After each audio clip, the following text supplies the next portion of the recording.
Assalamualaikum warahmatullahi wabarakatuh. Alhamdulillahi rabbil alamin. Wa bihi nasta'in ala umuri dunya waddin. Asyhadu an la ilaha illallah wahdahu la syarika lah. Wa asyhadu anna Muhammadan 'abduhu wa rasuluhul karim. Allahumma salli wa sallim ala nabiyyina wa sayyidina al-Mustafa Muhammadin wa ala alihi wa ashabihi ajma'in.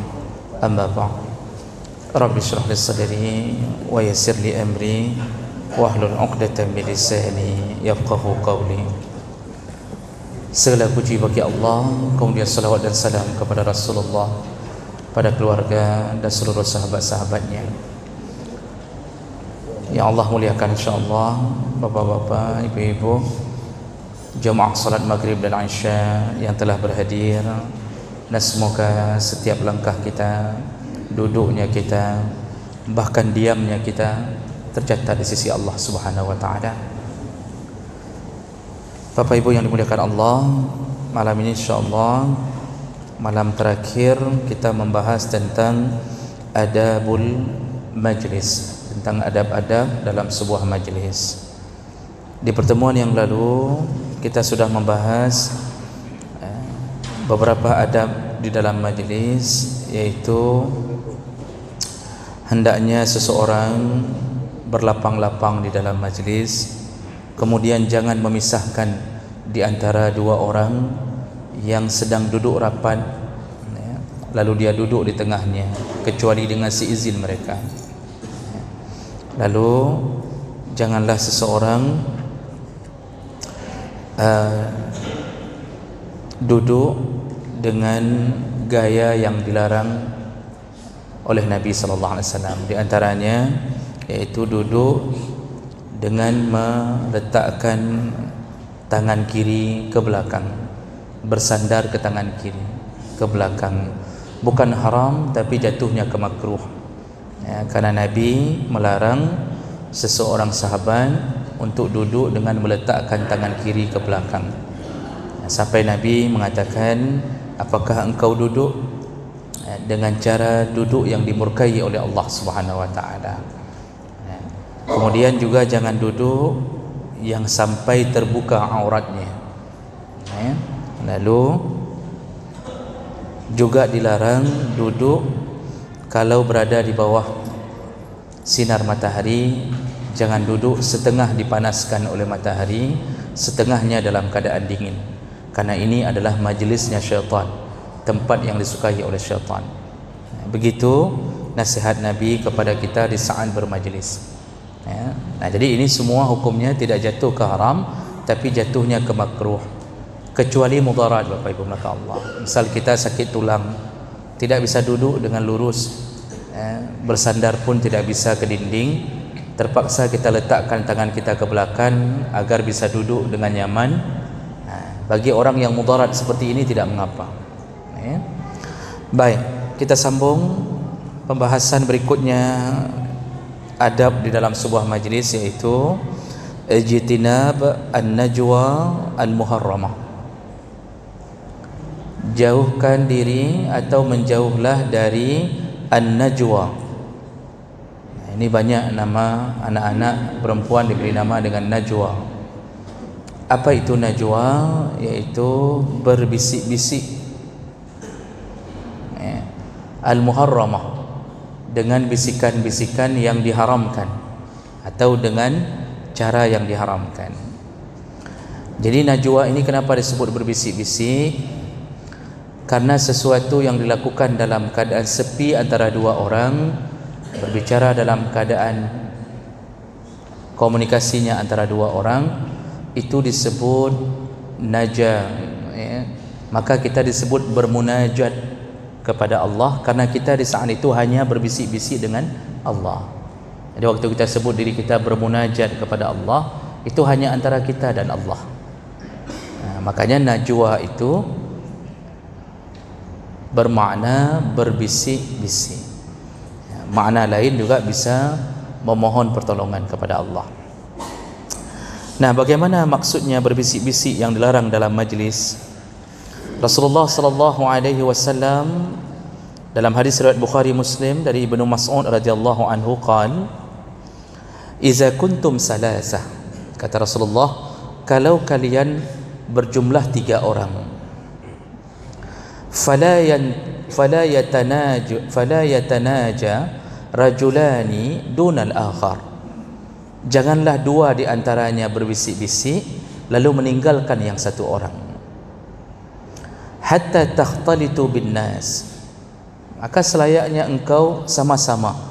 Nah, artinya kalau ada pembicaraan bersamalah dengan yang lain. Kenapa begitu? Ajal ayyuhzinahu, karena bisa jadi bisikanmu ketika engkau berbisik-bisik itu akan membuat orang ketiga sedih, akan menyedihkannya. Maksud menyedihkan ini enggak mesti nangis, Pak. Bisa jadi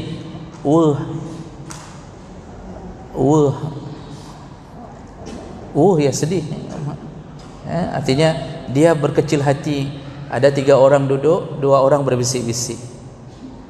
Bisa jadi dia sedih, pertama karena tidak dianggap kawan.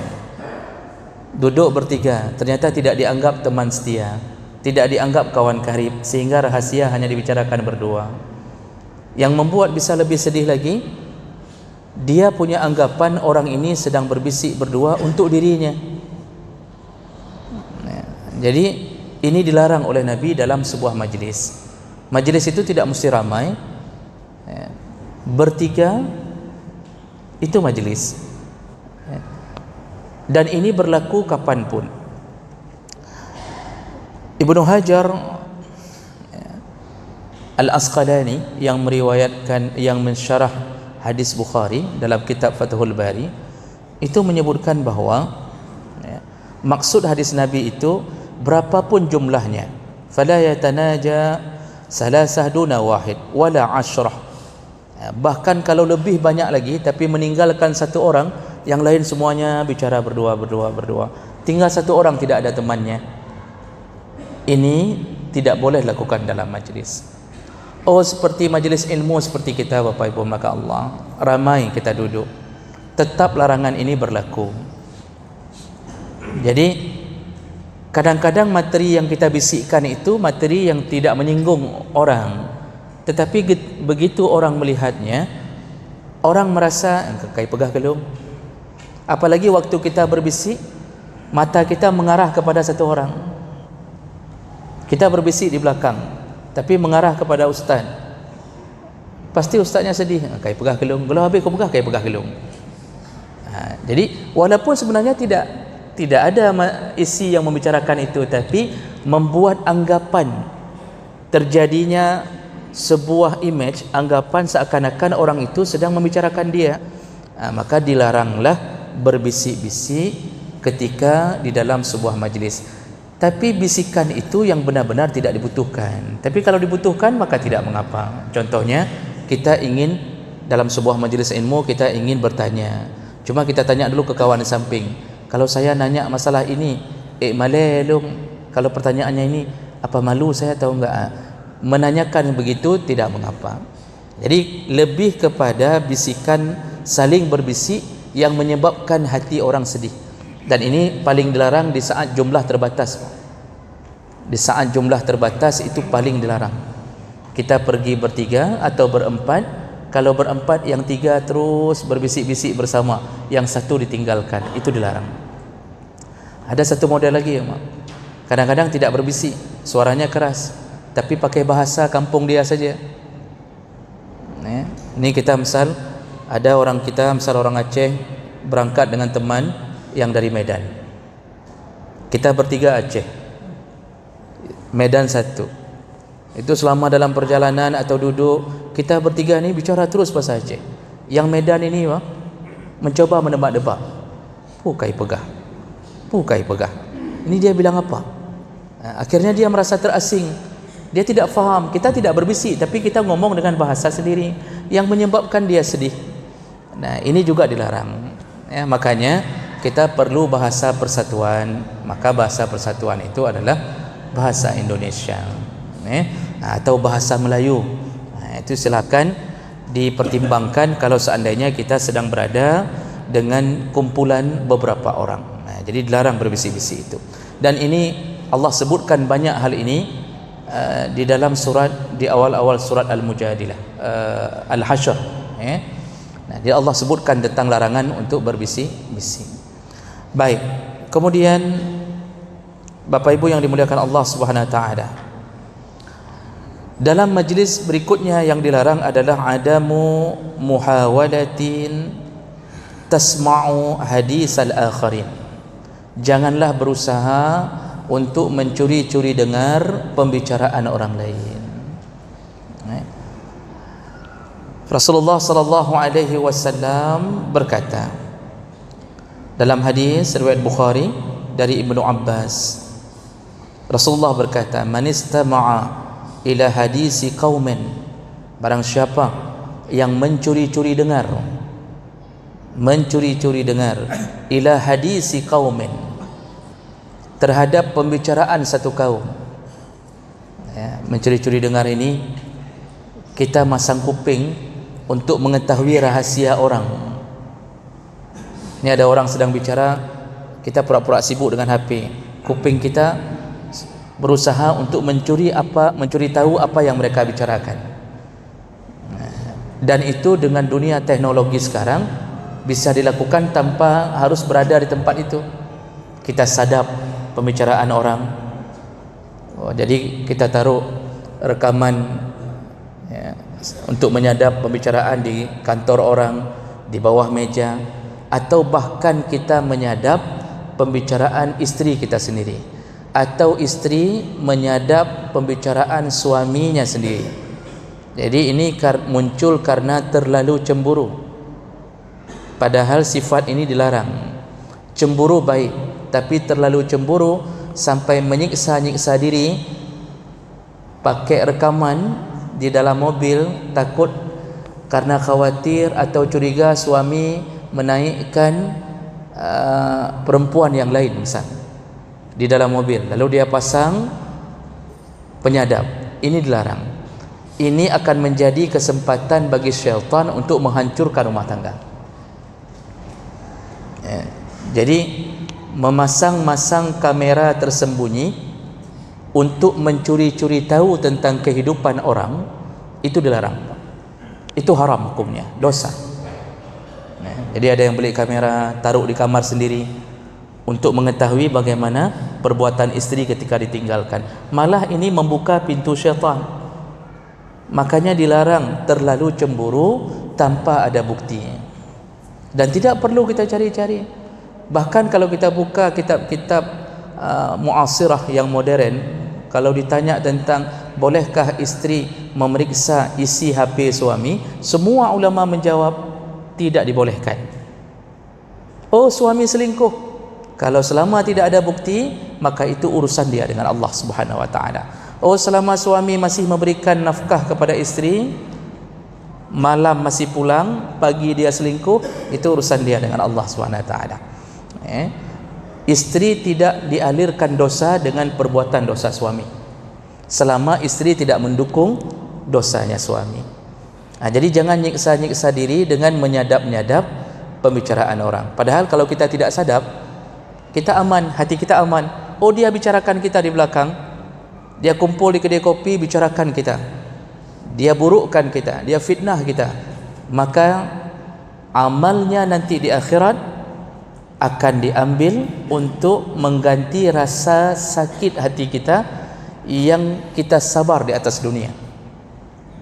Karena Rasulullah sallallahu alaihi wasallam menyebutkan ada orang di akhirat nanti membawa banyak kebaikan, salatnya, zakatnya, puasanya, dan ketika dia berada di hadapan Allah, maka muncullah orang-orang yang pernah dia sakiti. Dia melakukan apa? Dia pernah mengupat fulan, safaka dima'a hadza, dia pernah menumpahkan darah fulan, dia pernah bunuh orang, dia pernah pukul, dia pernah zalimi orang, dia pernah tidak bayar hutang orang, macam-macam berhadapan dengan manusia. Lalu kemudian Rasulullah mengatakan, Allah adili orang ini harus membayar semua kezaliman yang dia lakukan, termasuk merendahkan kehormatan sesama muslim. Itu waktu Rasulullah pulang dari haji wada', kan Rasulullah mengatakan sesama muslim itu adalah saudara. Haram hukumnya mengganggu hartanya, darahnya, kehormatannya. Wa irdih, haram mengganggu kehormatannya. Dia tidak boleh mengganggu kehormatan, merendahkan sesama muslim, baik melalui WA, melalui Facebook, ataupun dengan cara memfitnah, menyebarkan berita bohong terhadap diri seorang muslim. Haram hukumnya.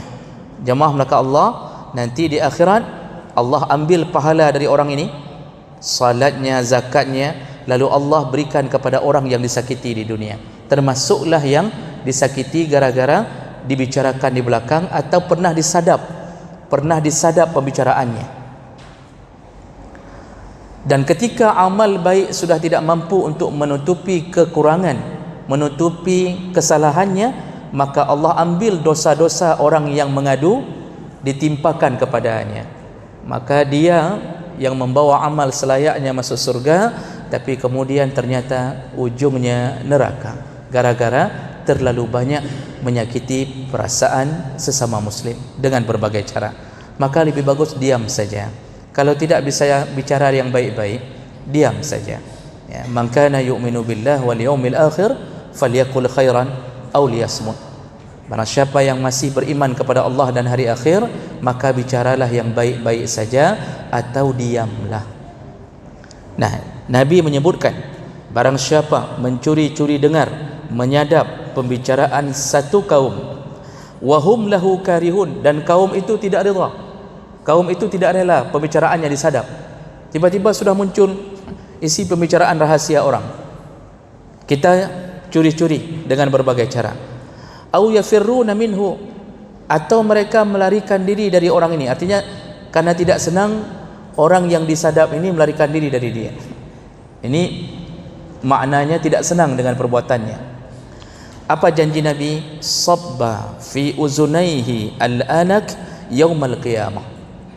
Nanti hari kiamat Allah akan siram ke telinganya, telinga orang yang suka mencuri-curi dengar rahasia orang, Allah siram ke telinganya, yaitu air dari tembaga yang panas, ya, yaumal qiyamah, di hari kiamat. Jadi dalam telinganya disiramkan air yang terbuat dari tembaga yang dipanaskan oleh api neraka, disiramkan ke telinganya. Maka tidak usahlah, kecuali itu memang tugasnya. Contoh Intel, memang tugasnya untuk menguping toke sabu-sabu. Dia duduk di kedai kopi, toke sabu-sabu duduk sebelah sana, Pak. Bukan maknanya sebelah sana toke sabu-sabu, contoh barang. Ya, dia dengar begitu saja, dia pura-pura minum, tapi dia terus mendengar apa yang terjadi. Atau dia sudah pasang penyadap di bawah nih, dia mau dengar transaksi sabu-sabu. Itu memang tugasnya untuk membongkar sebuah maksiat, itu dibolehkan. Hanya itu dibolehkan. Nah, jadi membongkar maksiat yang sudah ada bayyinah, sudah ada bukti, tinggal tunggu targetnya saja. Tapi kalau tadi kita model mau mencoba mencari kekurangan istri dengan menyadapnya, padahal kita tidak ada bukti, ini malah membuka pintu syaitan untuk menghancurkan rasa percaya kita kepadanya. Ya, makanya adab waktu pulang dalam safar itu enggak boleh memberi surprise, tidak boleh memberi kejutan bagi istri. Tiba-tiba pulang, hana kepegah sapu, tiba-tiba pulang, itu saja pun dilarang, Pak. Ya. Telepon, supaya apa? Jangan sampai syaitan memanfaatkan.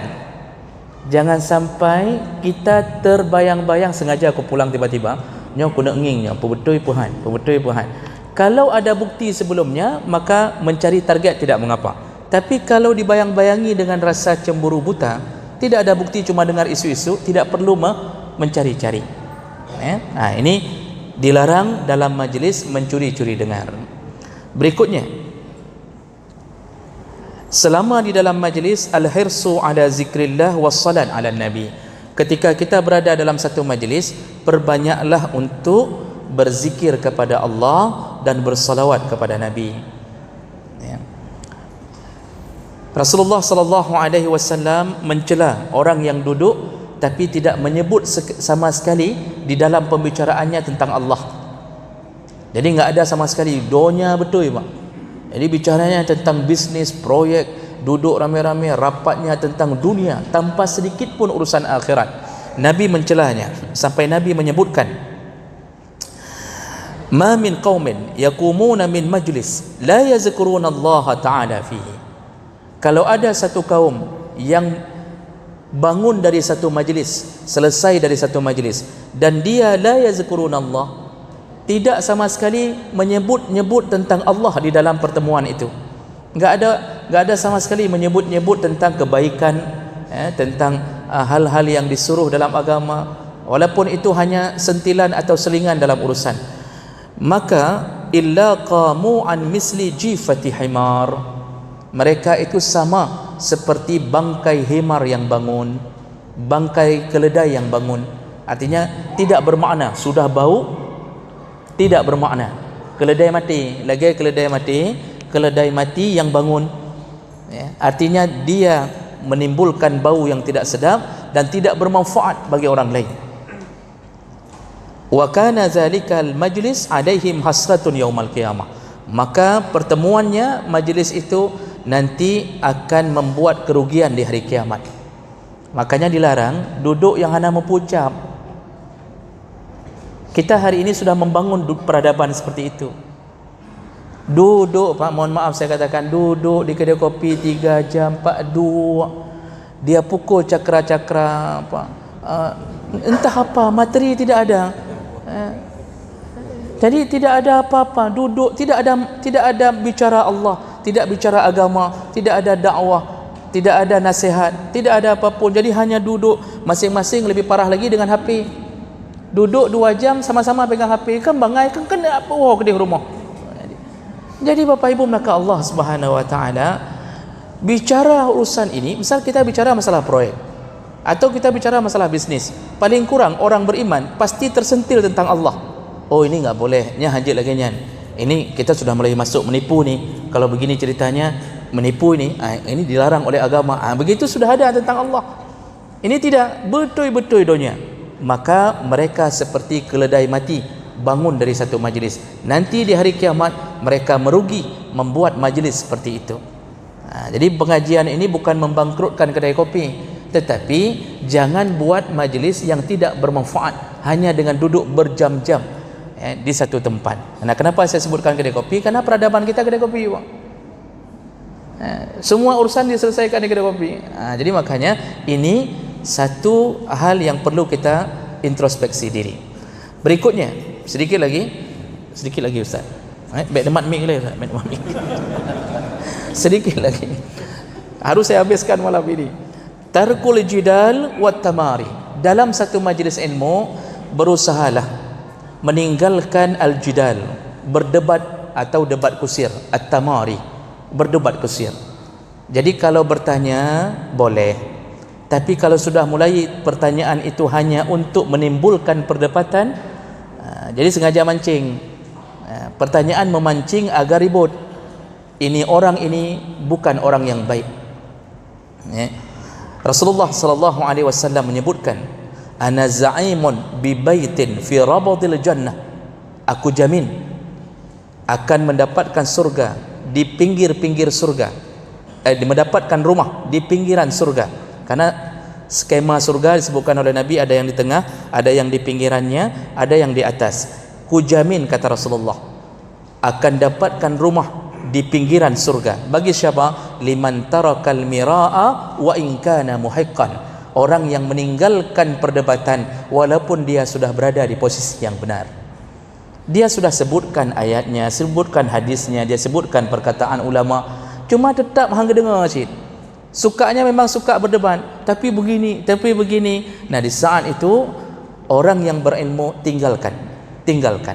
Makanya Imam Syafi'i mengatakan, aku tidak bisa menang kalau berdebat dengan 10 orang bodoh. Hang menang goyang. Karena hang dengar punya kita enggak dengar, punya dia harus kita dengarkan, maka tinggalkan. Jangan sampai mirah gelinyung-gelinyung gara-gara urusan berdebat. Jadi berdebat itu tidak diutamakan kecuali sesama orang berilmu untuk mencari jawaban. Jadi orang berilmu itu kalau berdebat tidak menimbulkan kemarahan, penuh dengan adab. Penuh dengan adab. Tapi kalau berdebat dengan orang bodoh, itu mudah tunjuk ke atas muka, Pak. Lalu mempermalukan orang di hadapan. Saya sering kali menasihati di beberapa masjid, baik dapat malai gop di kawan ramai. Khatib datang Jumaat di tempat kita. Bukan sebuah hal yang hebat di saat kita memperingatkan khatib dengan gaya yang tidak beradab. Kita tunjuk muka khatib, ulang 3 rukun khutbah. Seakan-akan waktu dia bilang itu ada sebuah kebanggaan bisa menurunkan khatib hari itu. Dia tidak tahu di sisi Allah dia orang terburuk, menampakkan kebodohan ilmunya di hadapan orang banyak. Datang ke khatib, pengurus, orang yang ditunjuk bertanggungjawab, bilang baik-baik, Ustaz, Tengku, salawat tinggal, mohon diulang. Masya Allah, adab luar biasa. Atau kasih kertas, tulis salawat tinggal, mohon diulang. Makanya kalau khatib diperingatkan dengan cara yang buruk, kemungkinan khatib yang modelnya memang model keras, Pak, itu akan membanting balik. Dia mengatakan, hai aku ulangkah kaikah. Kan hebat takkah you know? Kalau sudah begitu ribut akibat kebodohan orang-orang yang memperingatkannya. Makanya jangan suka berdebat di dalam majlis ilmu, ya. Baik, dua yang terakhir Ustaz. Berikutnya, idza qama ahadun min majlisihi summa raja'a fiha fahuwa ahaqqun bihi. Kalau ada orang yang bangun dari satu majlis, seperti ada saudara kita bangun ke kamar mandi, karena memang dalam majlis supaya sempurna pahala itu hendaknya tidak berhadas, karena hadis Nabi menyebutkan malaikat terus-terusan memberikan doa kepada mereka yang duduk bermajlis ilmu hatta yuhdis, sampai dia berhadas. Jadi kalau berhadas jangan tahan, Pak, silakan bangun, tidak mengapa, ya, tidak mengapa, silakan bangun, berwuduk kembali. Nanti yang mau disebutkan di sini, ketika dia kembali maka yang paling berhak duduk di tempatnya adalah dia. Jadi jangan sampai waktu dia kembali itu sudah ada orang mengisi tempatnya. Rasulullah sallallahu alaihi wasallam menyebutkan, ar-rajul ahaqqun bin majlisihi, seseorang lebih berhak untuk menempati bekas tempat dia duduk. Wa in kharaja li hajatihi, kalau dia keluar dari majlis untuk menunaikan hajatnya, kencingkah, berwuduk ulangkah, summa ada, lalu dia kembali ke tempat itu, fahuwa ahaqqu bi majlisihi, maka dia lebih berhak untuk mendapatkan kembali bekas tempat duduknya. Jadi waktu ada orang bangkit enggak perlu kita isi dulu kecuali dia pulang, tidak balik kembali. Berikutnya Bapak Ibu maka Allah Subhanahu wa taala, ya, perbanyaklah istighfar selama dalam majlis. Ini kita dengar ilmu tapi mulut kita diutamakan untuk terus-terusan beristighfar. Kenapa? Rasulullah sallallahu alaihi wasallam disebutkan oleh Ibnu Umar, Rasulullah berkata, Ibnu Umar berkata, kunna na'uddu li Rasulillah sallallahu alaihi wasallam fil majlisil wahid mi'ata marrah. Kami pernah mencoba menghitung Rasulullah kalau sudah duduk dalam satu majlis, walaupun dia mendengarkan, berbicara, tapi selingan waktu dia diam, dia diam dari pembicaraan itu, selingannya dia selalu beristighfar. Berapa kali istighfarnya?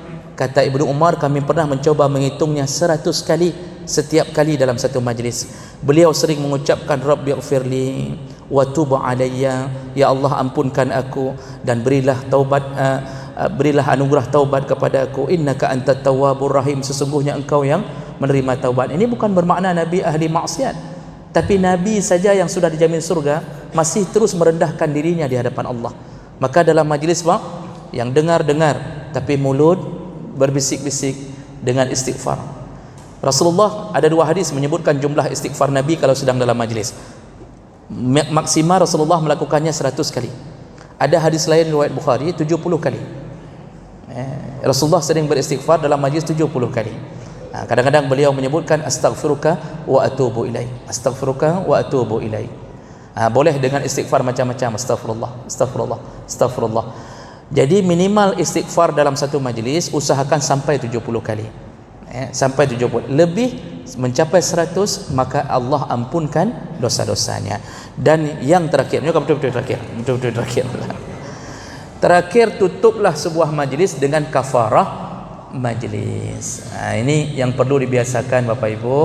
Ketika kita menutup satu majlis, hendaknya kita membaca doa kafaratul majlis. Apa doa kafaratul majlis? Dalam hadis Nabi disebutkan, hadis riwayat Ahmad, Tirmizi, Ibnu Hibban, ya, dari Abi Hurairah dengan derajat yang sahih. Rasulullah mengatakan, man jalasa fi majlisin, barang siapa yang duduk dalam satu majlis, fakasara fihi laghtuh, ada banyak kekurangan yang dia dapatkan. Kadang-kadang terjadi bisikan tadi tidak sengaja, atau dia ngantuk, atau dia mungkin bersuuzan ke gurunya yang mungkin berbeza pendapat dengan dia, atau apa saja yang terjadi dalam majlis. Faqala qabla ay yaquma min majlisihi zalika, dan ketika majlis itu akan selesai, ini enggak mesti majlis ilmu, majlis apa saja yang kita merasa takut berdosa di dalamnya, ketika sudah selesai dari majlis, hendaknya dia membaca subhanakallahumma wa bihamdik asyhadu an la ilaha illa anta astaghfiruka wa atubu ilaik. Orang yang membaca doa ini, illa ghafara lahu ma kana fi majlisihi zalika, kalau ditutup sebuah majlis dengan doa itu, maka kekurangan-kekurangan orang yang berada di dalam majlis itu diampunkan oleh Allah Subhanahu wa taala. Maka perlu membiasakan diri asal bangkit sama-sama. Jadi yang baca bukan gurunya saja, bukan tengkunya saja. Semua yang bangkit menutup baca subhanakallahumma wa bihamdik asyhadu an la ilaha illa anta astaghfiruka wa atubu ilaik. Disitulah Allah ampunkan segala dosa di majlis tersebut.